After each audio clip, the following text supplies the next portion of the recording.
Okay friends, one of the first things we have to do is safely raise and support the front of our car so the wheel is off the ground. After that, we're going to remove all of our lug nuts and then remove the wheel.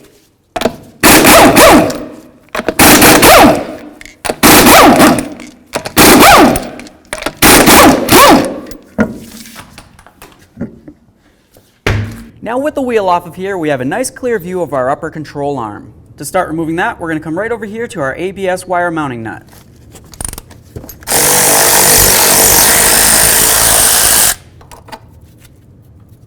Now with that down, we have plenty of slack in this area. The next thing we're going to do is come right up along here, remove this cotter pin and the nut, and get ready to break this free.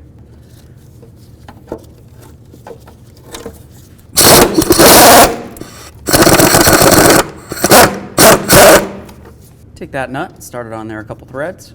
Now we're going to use our hammer and bonk right along this area here.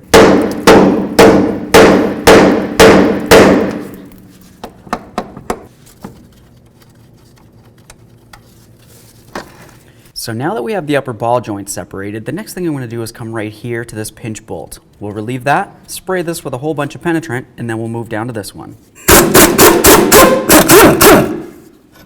Now we'll come down here. We're going to hold the bolt side with a wrench, remove the nut side.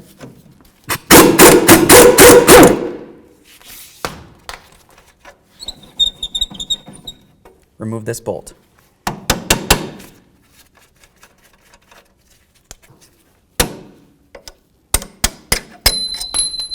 Now with both those separated, we're going to separate the wishbone from the strut area.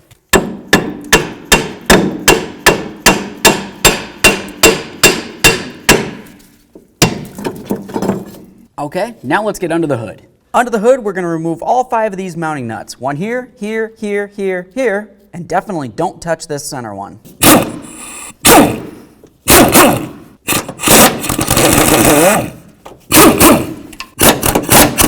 Let's hold on to that strut. I'm going to remove the last nut up there, and then we can remove the strut from the car. There it is, friends. Now with the front strut out of there, let's continue on by just cleaning up this area. Now it's time to install our brand new front strut. Obviously, when we bring this up, we want to make sure that we have all these studs right here lined up with the holes in the body of the car.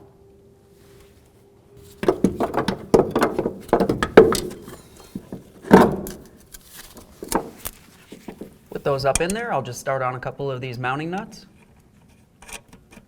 So now I'm just going to spray a little bit of copper never seize along this area here. That's just to help it out for future repairs. Let's get this lined up. Holding this wishbone up, we're going to continue on to putting on our pinch bolt. Just use a little bit of red thread locker.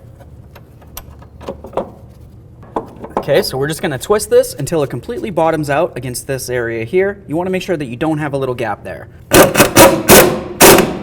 Now let's torque this to 32 foot-pounds. Now we'll put in our lower bolt. With this, I like to use a little bit of red thread locker on the threads and then some copper never seize along the shaft area here. So now for this bolt, we're going to go through from the front to the rear.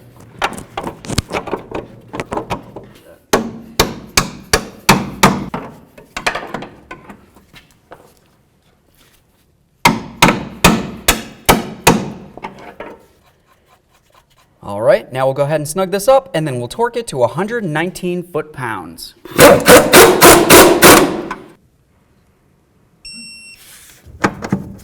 Now let's slide this on here, start our nut on. Now let's torque this to 35 foot-pounds. Now the next thing you want to pay attention to is the hole on the stud of the ball joint and the slot of the nut. You want to make sure that they line up so we can put in our cotter pin. If it isn't lined up, you need to continue tightening until the very next one does. Make sure you peen over that cotter pin so there's no way the nut can come free. Let's re-secure the ABS wire.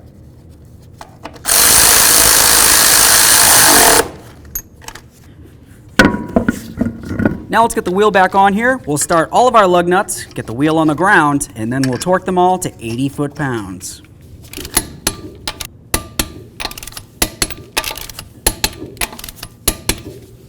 Torqued. Now let's get under the hood. Now let's get the full weight of the vehicle on the ground.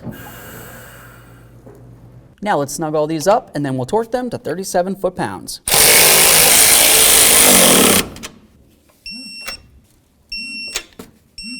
Now for these two, I don't want to torque them as high. You just basically want to make them snug. I'll go approximately 25 foot-pounds.